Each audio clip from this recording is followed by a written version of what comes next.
Hey, what's up everybody, this is FXGaming coming at you with a whip today. So we are going to go through the gameplay settings, the physics and the bike settings, and then the whip itself. So stay tuned everybody.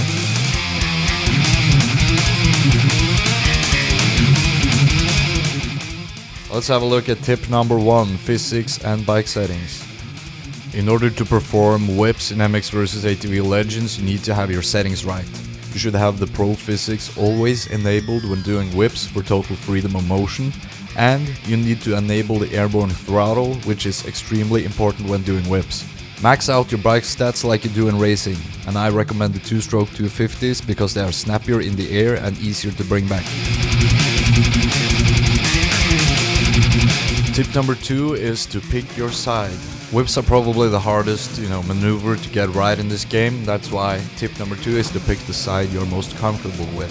So for example, in my case, I always want to go left. That's the easiest motion. I do my 360s to the left. I do everything to my left really. So I'd recommend perfecting that motion the way you're most comfortable and then turning it around later instead of learning both at the same time. So pick your side.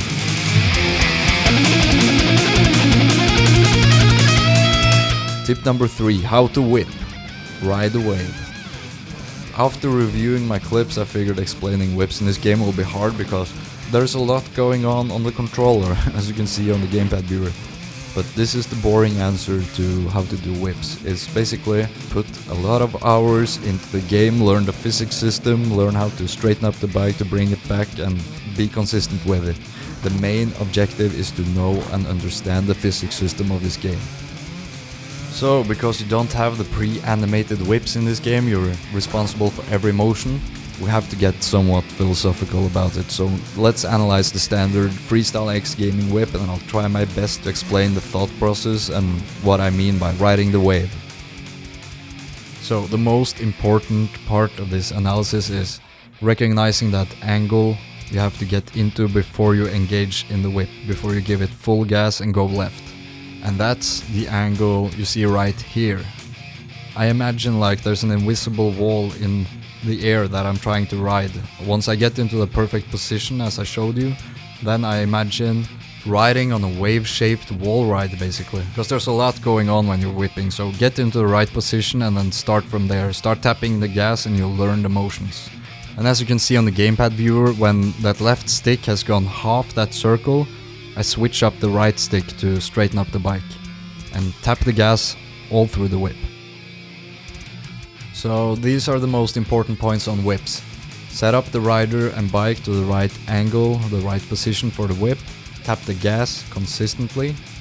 Hold your right stick to the left in the start of the whip.